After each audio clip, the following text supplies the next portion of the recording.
had my turn. I've lived my life. A choice I made when God said, let there be light.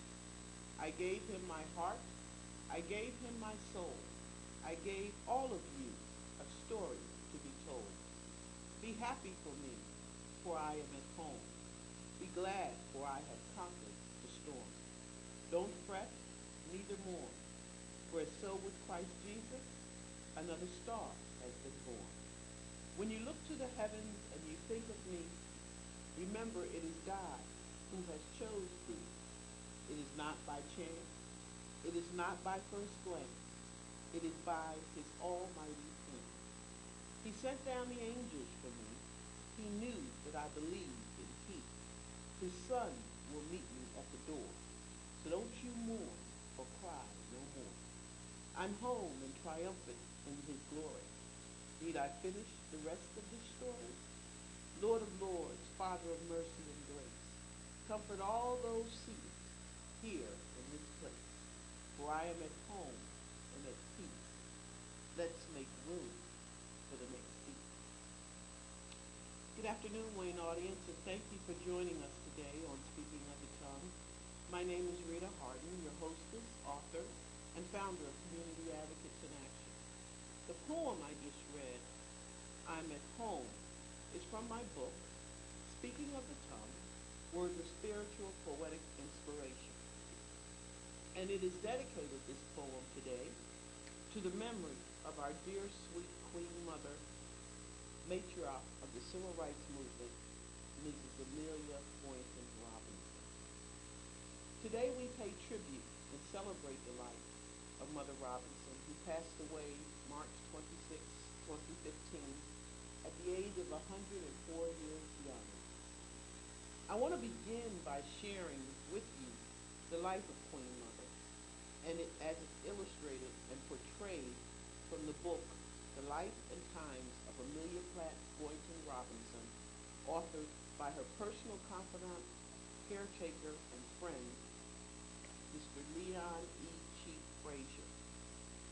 Chief Frazier will be joining us via telephone from Tuskegee, Alabama, shortly to share with you his life experience, ventures, and witnesses of our dear Queen Mother. We also want you to join in the conversation as well. We will begin taking calls shortly after our discussion with Chief Frazier, and you can call in with your thoughts, comments, prayers at 404-389-0916. We ask that you be as brief as possible, as we would like to hear from as many of you as we can. So, let's get our praise on, shall we? Little Amelia began her political career at the age of 10 when she rode the buggy with her mother to notify residents that it was time to go register and to vote. Little Amelia, strengthened by the aforementioned situations, grew up with a strong sense of independence. She attended Georgia State College for a while until her academically gifted sister, who was a student there, appealed to their mother that she did not want Amelia to return to the college because Amelia was ruining her reputation. Amelia's response, I don't care. She enrolled at Tuskegee Institute, where she met Dr. George Washington Carver and first encountered her husband-to-be, Samuel W. Boynton. After graduating from Tuskegee Institute in 1927, Amelia taught in Americus, Georgia, until she was fired for speaking truth to power. Her response to the firing, I don't care.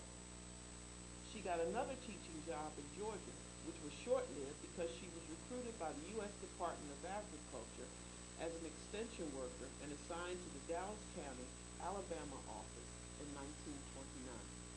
The job blessed her with opportunities to reacquaint herself with Boynton, who was recently divorced, and to raise the consciousness of an oppressed and or dumbed down people. Her job description was to teach housekeeping, cooking, sewing, etc. Her state of independence caused her to reach all of the above, plus reading, writing methods of registering and voting, and landing, purchasing, and everything else necessary to liberate the people from themselves and their plantation masters.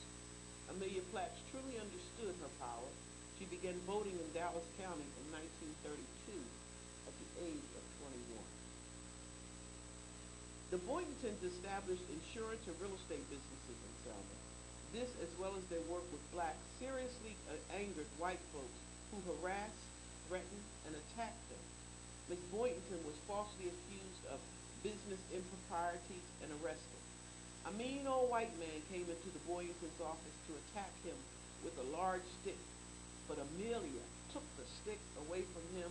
Out of respect for her husband, she restrained herself from whipping the old white fellow. The racist attacks and harassment took a toll on Mr. Boynton, who suffered tremendously before he died. Dr. Bernard Lafayette is known to have received a spiritual transformation from Miss Boynton during one of the nights he spent at the hospital with her. Both Lafayette and Mrs. Boynton pledged their commitment to carry on the fight for equality, justice, voting rights, and freedom for the black people of Dallas County. It was the nerve of some blacks in Selma to propose a memorial at the Tabernacle Church for Mr. Boynton. The minister, Reverend Henderson, said yes, but some Negro deacons said no. No, y'all all know that white folks don't like that man, and we ain't having it. Reverend Henderson shamed them by declaring the memorial would take place even if it's held in the street in front of the church. Reverend Henderson got his way, and the memorial proceeded as planned. On that Friday night, the audience included Dallas County Sheriff Jim Clark and deputies, all able-bodied white men of all kinds, who crashed the meeting. Patrolled the parking lots to record license plate numbers and to intimidate as many blacks as possible.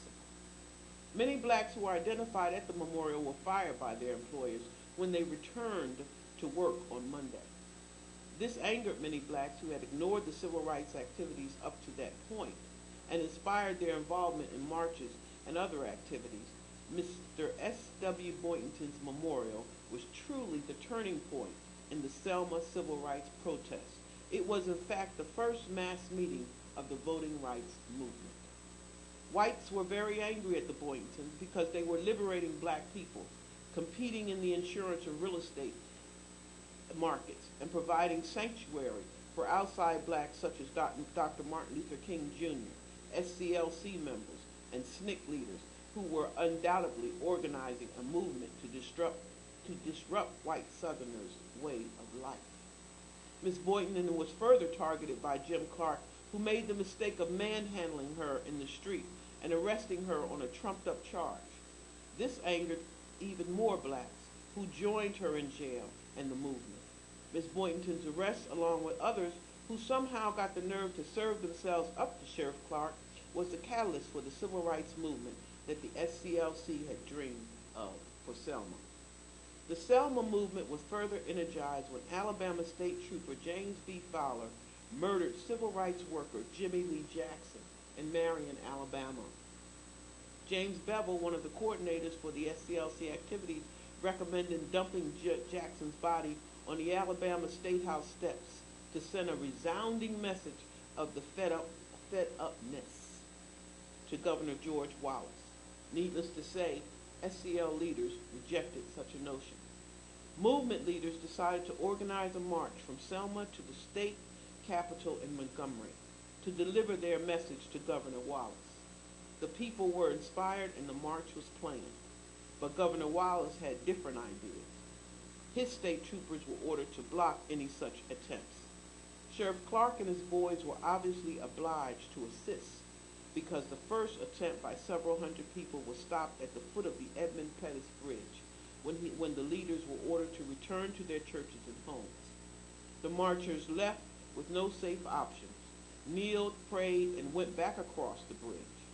The March 7, 1965 march ended in bloodshed when lawmen were in no mood for prayer. The marchers were ordered to turn around, rushed, trampled, gassed, and beaten by lawmen. Mrs. Boynton was beaten and gassed to an unconscious state and left for dead. Sheriff Clark, when told that somebody appeared dead in the street and an ambulance was needed, said, "Let the buzzards get them. I ain't sending no ambulance." He sent a hearse from the back funeral home following a threat by somebody to burn the city to the ground. Amelia survived to finish God's work to the present day. And folks, this story does continue, and as I said, the author that is a guest will be joining us in just a few minutes, Leon E. Chief Frazier. This is portraying a legend in pictures, the life and the times of Amelia Platts Boynton Robinson, matriarch of the voting rights movement.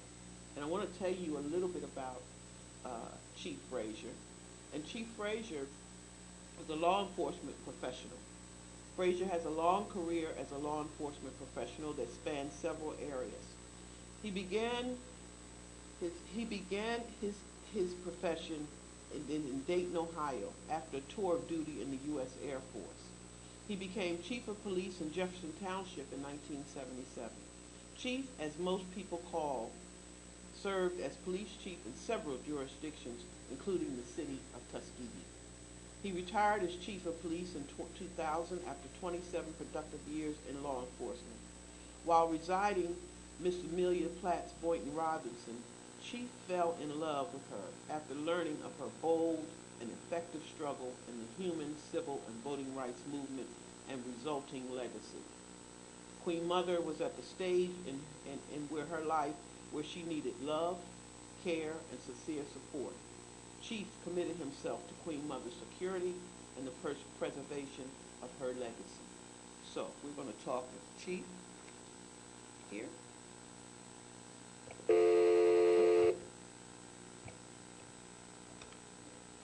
Hello? Hello, Chief? I'm good. I'm going to put you on speaker, okay? All right.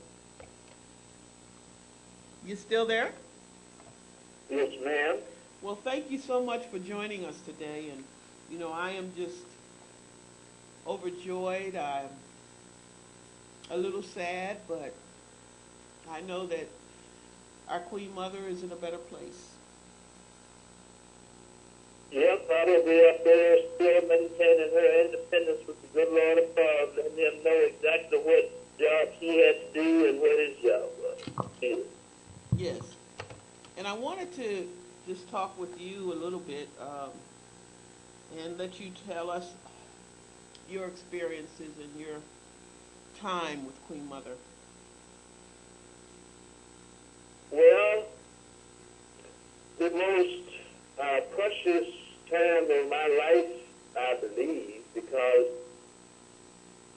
10 years ago we came together, and there was an incident here in Tuskegee that brought us together, and we never left each other. And from, I think, 2000 until about 2011, I mean, she was in royal form, you know, doing all of the things that he needed to do. And one of the things that I discovered was that her legacy was not being properly presented to the world. I mean, she was with Schiller Institute, and they took her all over the world, Russia, China, Italy, and just all over the place, you know. But I could go across the street to the middle school, and people didn't even know who she was. So I decided that, you know, black folk ought to be appreciative enough that kind of commitment, that kind of labor, that kind of strength and courage, and all wrapped in a black woman, that we needed to squeeze some of that juice out of her from a black perspective. So people that I was surrounded with here, we just decided to go to town, and as of, let's see, it was 1996 and 7, well, 96, that we brought her to her 96th birthday celebration.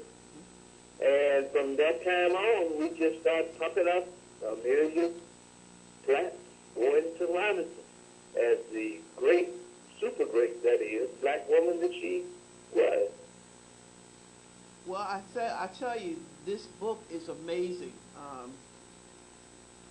The pictures, the photography is just stunning, and I'm just totally in awe. And I want to recommend to everyone that there's pictures in here, folks, and I know you can't see them that well from the camera, but this is her whole life here in this book, and you authored this book, Chief. Yes, ma'am. Since I was able to be around her and to watch her perform as an extraordinary woman, we talk about ordinary people doing extraordinary things, but, this woman started as an extraordinary person because at 9 years old, she was on that horse and buggy. You can see one of those pictures in that book with her mama, And their duty was to go around that was in the early 1900s, to go around the countryside around Savannah, Georgia, and educate black people how to register and vote. And then from that point on, she matriculated through Tuskegee Institute at that time, now university, and went on to teach school at a couple of schools for a short while, but then got blessed and dropped into Dallas County, the seat of racism down in Alabama. And that's around Selma. And she had a duty and a job with the Department of Agriculture to teach black folks how to cook and how to sew and how to clean, and those kinds of things that would make them good caretakers for white folks. But this woman took her audacity into Dallas County and the experience she had from her powerful daddy that built a 11-room house for his family back in the early 1900s. And her mama who, pointed up in a judge's face who disrespected her and let the judge know that she was going to get his job, campaign, and got him unelected. She was built on that kind of foundation. And then she met a man, Samuel W. Boynton, and they had a rough time falling in love with each other. And we don't have enough time on this show for me to break it all out for you, but they finally came together, and they married each other. And she credits this man as bringing the woman out of her. She had that foundation from mom and daddy, but then Mr. Boynton was able to reach inside and stimulate that real woman and then teach her how to use her inner and her mind to exert power, to make things happen. And they discovered that the vote was the most powerful thing that we had. That's the only real power that we have, and a lot of people don't understand that. You are one person, you have one vote, but that one vote can make the difference between heavenly hell, Yes. And so Queen Mother just went on then to set out into Dallas County, pull those people up off those farms, teach them how to stop shooting, cropping, and buy land, teach them how to register, teach them how to vote. And then they started standing up on their own, and that's the kind of power that she realized that she had as an individual. So on that base and on that foundation, she just went on to struggle to make the world a better place to live. Go ahead. Yeah, some of the things that you mentioned, I had just read to our audience, and one of the things in particular that you mentioned was when she joined the Schiller Institute, and her legacy as a result of it, being able to travel around the world and then to come back to Tuskegee working with young people. She loved young people, and I know that the time that Chef Elton and I had the opportunity to spend with her, that's all she talked about to us, and she was so excited about what we do with young people, and that's what was one of the things that she just enjoyed, that she just liked to see. She wanted young people around her. Absolutely, and I'm telling you, they were around her. They loved her. She loved them, and every time she got the opportunity, excuse me, she was pouring into them the value of self-confidence and self-reliance, the value of love over hate, the value of being on their own, standing on their own 2 feet. She would often ask young people, you know, if you could be anybody else in the world, who would you like to be? And she would always end up with some young people who would name the Jesse Jacksons and the presidents and all of those people. And she would let them all get it out there, but she would run them in a round circle right back to themselves to let them know that they are the most important human being that God ever made, and that they learn to sense their own value, and then struggle to be the best human beings that they could be, realizing that they could change this world if they could look into themselves, sense that drop of genius that God put in their mind, identify what that calling is, and then apply themselves 24/7 to being the best that they can be in order to help to change this world. Go ahead. Yes, absolutely.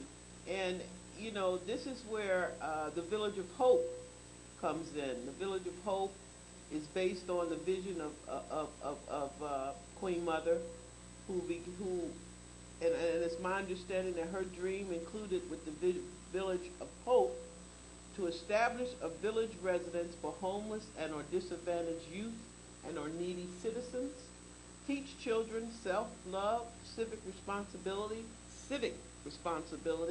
and life preparation skills in a village school setting, establish employment opportunities to render youth independent, self-sufficient, and racially proud, and support needy seniors.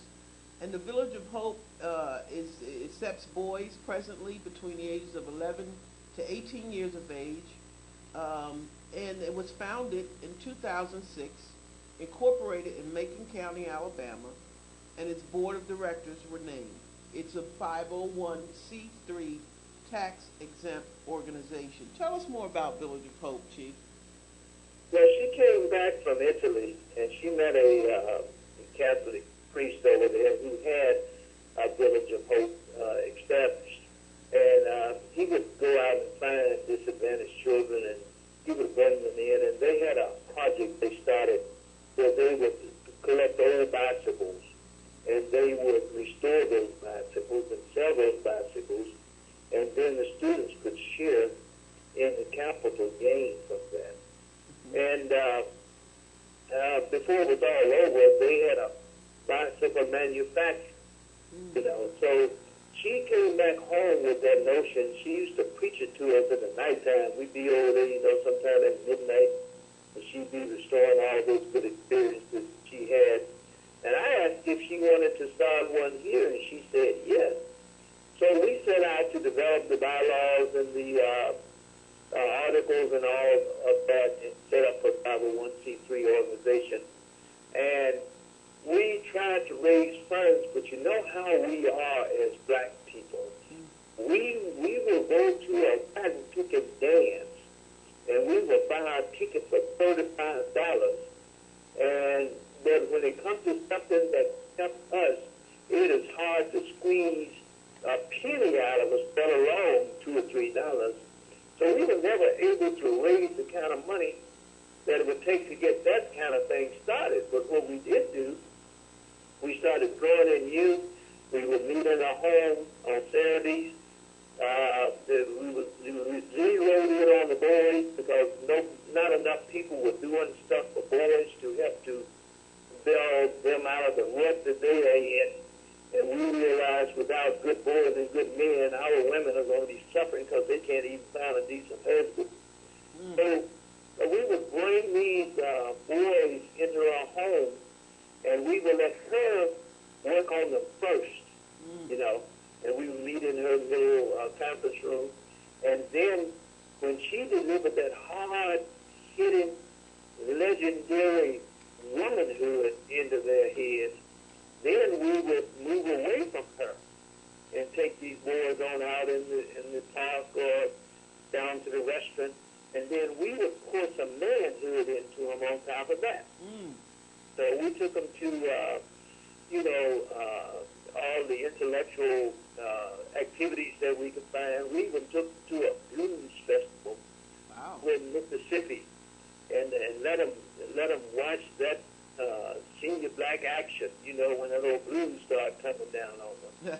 But all of that had a purpose. You know, just to help them understand that there was a world away from Tuskegee, and bigger than Tuskegee.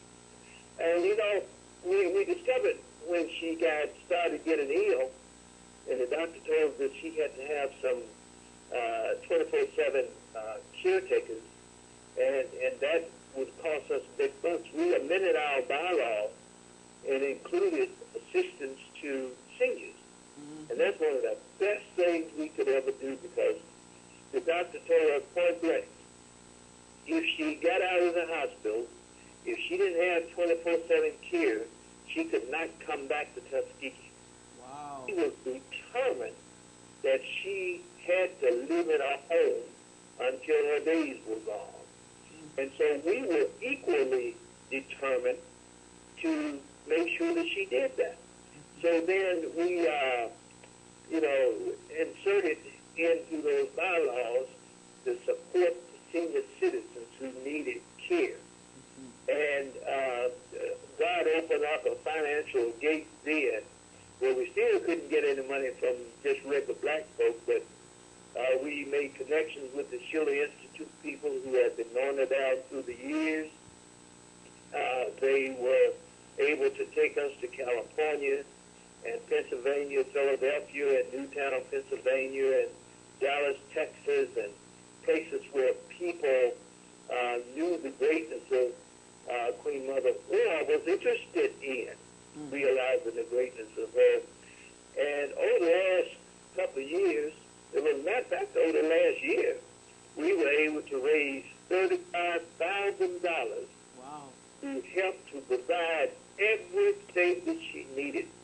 The woman, all she had to do was just act like she wanted it. She was able to produce it, you know. And she didn't have to sweat her little pension coming into her bank account, getting too low, checks being cashed. But people around this country really poured into her, and we were able to. We spent about 32 of that 35,000 on her over the last year, and she enjoyed every moment of her life. All she had to do was just rest, relax, talk to us when we wanted to talk to her about them good old days. Yes. And then when she went out into the world and all those places I just mentioned, we went to New York too, to Reverend Heights Old Church, you know, up in New York City, and boy, she had a ball because she would take that mic and she would go to town on some historical events and experiences and just mesmerize people. Oh, no doubt, because she certainly mesmerized me. You know, when I had the opportunity to sit there with her and listen to her recite poems, folks, that were written 30, 40, 50 years ago, and she still remembered word for word, no book in her hand, no nothing. And I mean, just a brilliant mind, just a totally brilliant mind, a loving woman, and I just felt like I've been knowing her forever. And Yeah. and you know, I thank God for the opportunity of having met her. I thank God for the opportunity of knowing you. Um, because my husband and I, we love you guys dearly. We love you and Harriet, the people that have stood by her, that have taken care of her, that walked the walk with her, been there every step of the way for her. And I know how much she loved you. And I wanted to add, just touch on a couple more things, and then we're going to have to take some calls. But I wanted to ask you about, we're getting ready to do this conference down, youth conference down in Tuskegee at the university on campus. And we planned this some time ago. We planned this back in June. And we had no idea that we had Queen Mother on the program at that time. And of course, things have changed, and she's now gone home. But we're grateful that you will participate with us. We're grateful that you will bring a message to those in Tuskegee and those that are coming from other states and cities to attend this conference. And I wanted to ask you, as far as her legacy and things of value and of importance that it's my understanding are at Tuskegee University, part of a museum, if you will. See, Tuskegee, she entered Tuskegee and graduated as a teenager, and she graduated in 1927. And she is the second oldest alumnus from that university. So you couldn't have chosen a better place, to have the event, because you're just sitting up on top of her milestone as you do that. And not only are we going to participate in that with you, but the Village of Hope is going to help you sponsor this thing to take some of the load off of you guys, because we know that would just satisfy her. She'll be up in heaven smiling on that day. Wow. What an honor. So, thank you so knowing much. that we are still tuned in to those youngins, wow. that we have not forgotten her charge to put them first and to deliver into them some very serious blackness and humanity and that kind of thing, And so, we understand with you on that, and it's a good place to be. I hope we got Brother Hogan down in Mississippi. He's going to bring some children over from Mississippi, and Alabama will be there, and Georgia will be there, and I'm sure other places will be there. And Queen Mother will be smiling on that day. If you can shout up in the good heaven, she'll be up there shouting, because she'll be happy. Oh, no doubt. And I thank you so much, and I thank your organization, the Village of Hope, for assisting us in this and co-sponsoring this with us. And you don't know what that means to me, and I appreciate it very, very much, very much. Yes, sir. I just want to close. Go ahead. I just want to close with asking you if you would share with the audience the arrangements for Queen Mother's homegoing. Well, they have a variety of things planned, but I will only be participating in what Queen Mother wanted. Okay. Queen Mother had one simple wish. She wanted to have nobody standing over her, gaping at her, talking no stuff about what they may have thought. She wanted assembly at the Edmund Pettus Bridge in Selma, Alabama. She wanted people to congregate at each end of the bridge. Those people were to then march to the peak of that bridge, sing old-time spirituals, and then disperse her ashes into the Alabama River. Now, that is going to be on September the 8th. And, anybody who wants to be involved in that, that's the place to be. Now, they have a memorial on campus here in Tuskegee to have another memorial in Selma, but I'm going with what Queen Mother wanted. I'm going with the bridge ceremony on Tuesday, September the 8th. And that's where they will sing Negro spirituals, as she asked, as was part of her wishes, and to have her ashes placed in Yes. the Alabama River. Yes, ma'am. That's where that ceremony will happen. Amen. Well, I want to thank you so much for joining me today, and I look forward to seeing you next week. We will be there, and we certainly will be participating in the celebration at the bridge. Okay, and the thing that I want you all also to be involved in, you and your husband, we are doing a video, a homegoing video of Queen Mother's last days. Oh, wow. We're gonna produce it in Cottonwood, Alabama, and I want you guys down there so that the people who loved her unequivocally can deliver to video their love, trust, and respect for her and farewell to her, the greatest woman that I've ever met on the other side of my grandma. Amen. That is Amelia Boynton Robinson. Well, thank you again, Chief, and you enjoy the rest of your day, and we definitely will be there, and we'll be in touch. Yes, ma'am. Thank you. Thank you, and you have a good day. Okay. Bye-bye. Bye. Just a great, great man, folks. And so, as I said, you know, that was just overwhelming to hear the great things that, you know, that they plan to do for Queen Mother, and the fact that we all work together in this. We're all in this together. We lost a great legend. We lost someone. We may have lost her here, but we know that what she's done for us in our lifetime, we never even measured to what she's been through. And when we think about how fortunate we are today to have the opportunity to vote, to have the opportunity to do whatever it is that we want to do in our lives and be whoever we want to be, the majority of that comes from those who were on the front lines fighting to make it happen, who didn't matter if it meant I'm going to lose my life, I'm going to get beat to death, I'm going to jail, whatever. They did it. And for me, that's enough.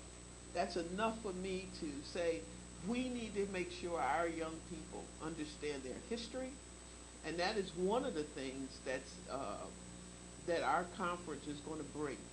Our youth conference that's going to be at Tuskegee University on September 19th is going to bring young people together to better understand themselves, to know the history from the time of slavery, when they first came from the door from nowhere across the ocean here to these British colonies or whatever you want to call them, and became slaves, up and through the time of our dear sweet Queen Mother and others who got on the front lines again fighting for our civil rights. And in this book, folks, there's a portrait, a picture of hands that pick cotton, and that's what it says here. And you may not be able to see it that well here, but I'm just showing you that in this book that Chief Frazier put together, there's a picture of hands that had picked cottons, and it says, "Hands that pick cottons now cast their ballots." And, you know, we come a long way when we think about those kinds of things. And when we think about what others went through for us, you know, simply for us, would I be sitting here talking to you in front of a camera, having the opportunity to read the great things about other people and what they've done? Would I be able to publish my own book? Would I be able to speak what's on my mind and not be fearful of living like the 12 years a slave? I mean, these kinds of things have to resonate with us all. They have to resonate with us all. And it's my hope that any of you will call in if you like, please do. But for me, I can't seem to let go of what we do in our organization People say, oh, kids are going to be kids. No, they're not. If kids are educated, as Queen Mother believed they should be, and told them to believe in themselves, and they understand where they came from, where they are now, how we got here, those are critical things to know. I think that they can then begin to get a balance and an understanding of where they want to be, or where they want to go. And that's what we're going to bring, and we continue to bring, through Community Advocates in Action. Community Advocates in Action Incorporated mission is to educate the young people on the political process and civics. That is key, because politics is everything, and if we don't know anything about nothing, nothing gets done. We have state representatives, we have mayors, we have attorneys, we do have congressmen and senators and presidents. And that's what our children should be looking towards, becoming themselves.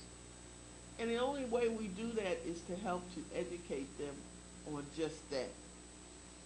And so that's what Community Advocates in Action is all about. And we, as Chief said, it's difficult to raise funds. People would rather, as he said, they take their money and go party instead of putting an investment into an organization that will help them or their children. And for Community Advocates in Action, right now we're at a standstill when it comes to trying to obtain funding and grants. Why? Because we're considered a political organization. We're considered, and most people or most organizations or foundations or whoever the grantors are will say, I've applied for many. And because of what our mission is all about, educating young people on government, on the political process, registering them to vote, educating them on voter education, it's just beyond my comprehension that this shouldn't be something that should be funded. But there again, these are the rules, I guess, or how things work, I don't know. But I do know this, that however we will receive our funds, and if we don't receive our funds, we'll never stop Community Advocates in Action from doing what they do, from what we do. We will continue to do it, little bit by little bit, however we can get, but it's a must. It's very important that we all get our children involved in government and understanding government. Get our children involved in the political process. If it's nothing but just to say, hey, when they get 18, get your voter registration card. Before you go off to college, make sure that you're registered to vote. Understand that. Because when we're gone, they're still here. And what do they know? What do they know? What do they understand? They don't understand. Why is it that I got all this student debt? I got all this student debt and I don't have a job. What's happening that people aren't looking out for our interests?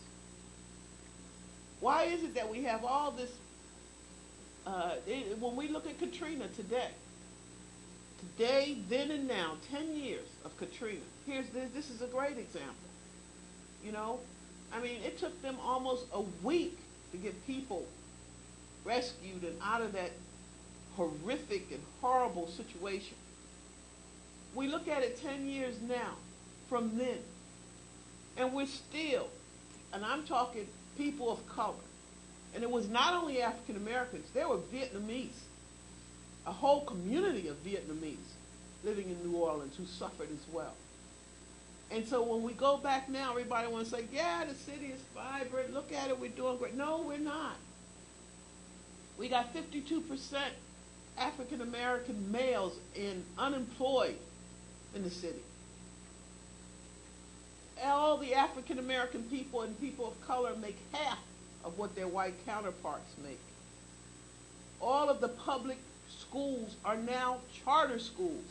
There's no more public schools. Gentrification has taken place there.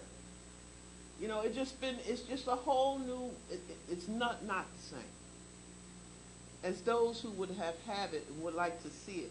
their roots and to come back home. Because those neighborhoods in the Ninth Ward, they're not there. But you can go down the other main streets, and I don't even know the name of them, wherever they had a Mardi Gras and whatever. French Quarter, whatever. Beautiful.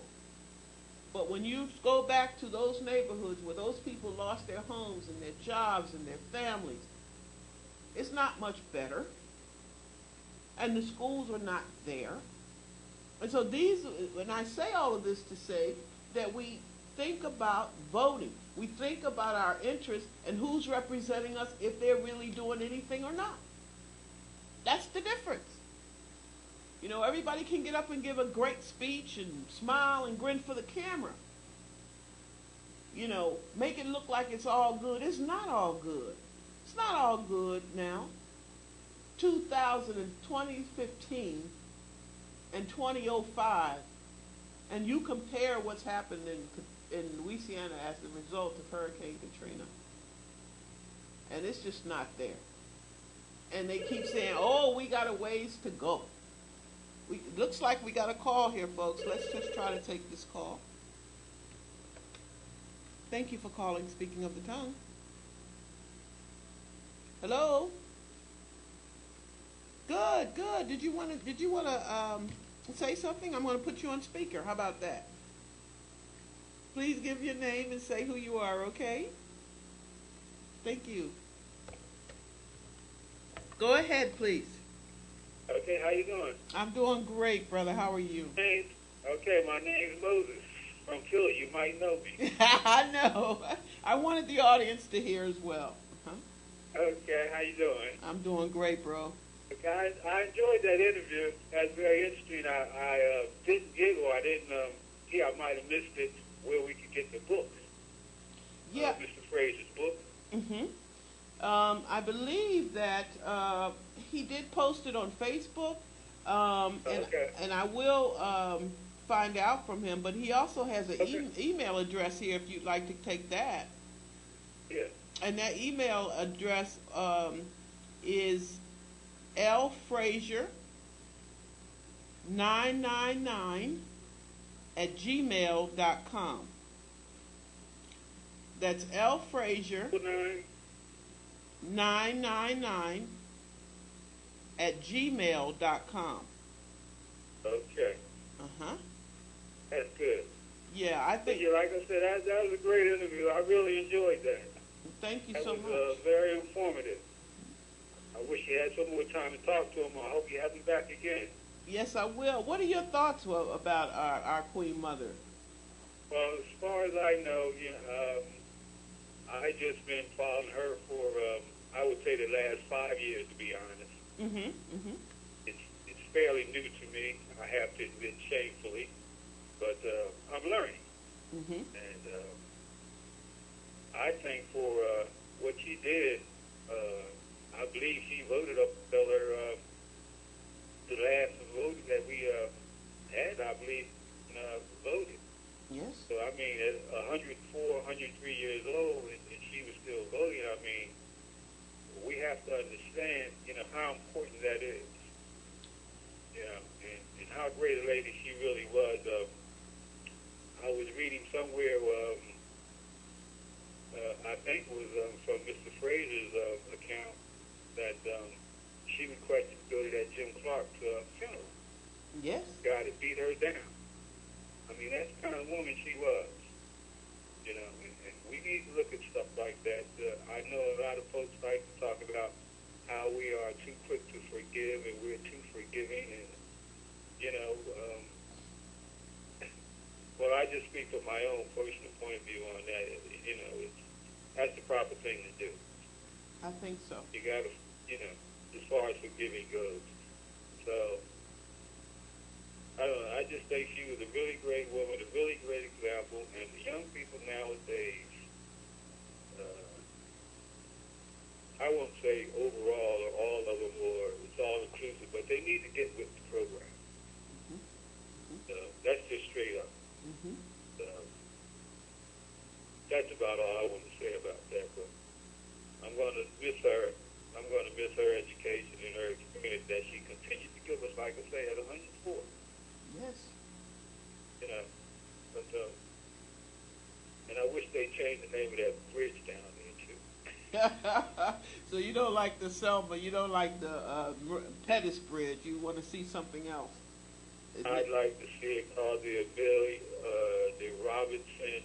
Amelia Robinson, John Lewis Bridge. Wow. Amelia Robinson, John Lewis Bridge. Right. Not bad. Make it short, Robinson Lewis Bridge. Well, that certainly would they're be. The two that border to the country, the nation's forefront. Basically. Yeah. She was at the forefront along with Mr. Lewis. Yes. Absolutely. Risk their lives. Yes, sir. But I imagine that's another subject for another time. I know your show was to honor her, and I want to try to stay on that and keep you on that. But I just wanted to call in and let you know I'm watching you. Well, thank you so much. I appreciate it. And I'm paying attention. You know, I got a little crew up here in Philly that watches you. So thank you so much, Staten. Please thank all of them for me. All right, no problem. We love you. All right, love you back now. All right, brother. Take care. All right. All right. Bye-bye. You know, that's an idea, huh, folks? I don't know how I remember that maybe it was a couple months ago or something that they were talking about, this group was talking about changing the name of the bridge, and of course it has to go through, I think, the state representatives, not sure, but don't know if it ever got passed. They had some names for it, but right now it's still the Pettis Bridge, so maybe it'll come around again and we'll get a chance to petition for that, but it don't matter. For me, this was a true patriot of this country, a loving woman, a brilliant woman who never stopped caring about the young people. She lived for them, and I can testify to that because that's all she talked to me about, was the young people. And so, folks, if you have opportunity to go to Tuskegee, if you have opportunity to visit the university, if you have opportunity to Booker T. Washington Museum, there you will see a lot of the things that she brought to that city, that state, and to the world. You know, we come off the backs of this woman. We, as I said earlier, you know, there's people like her and others that got us where we are now. I mean, we got a black president. Who would have thought? You know? And how did that come about? We all voted. We voted the first time and the second time. We voted. And just like we can do that, we can do the things that are in our best interest and continue to vote for things in our best interest and get our kids involved to vote, because that's what she was about. From 10 years old, she was knocking on doors. They were trying to vote then. 10 years old. And I think I read that here. It was 19. Little Amelia began her political career at age 10 when she rode the buggy with her mother to notify residents that it was time to go register and or vote. At 10 years old. So there's no reason why our children shouldn't be educated in understanding the political process. And as I said, Community Advocates in Action will continue to do just that with whatever we have to work with and however we can achieve those goals. So I want to thank everyone for joining us today. I appreciate the support that we're getting from around the country. I appreciate the support that we're getting right here in the city, and certainly the support that we're getting in Tuskegee. We look forward to this wonderful, wonderful event. come September 19th, where there will be a tremendous tribute to our Queen Mother at the youth conference, as well as we'll be looking forward to paying our respects on that Raymond Pettis Bridge on September 8th as we witness her going home. So we want to thank you again, and I appreciate you joining me, and until next week, have a great, great weekend and a wonderful, blessed week in peace.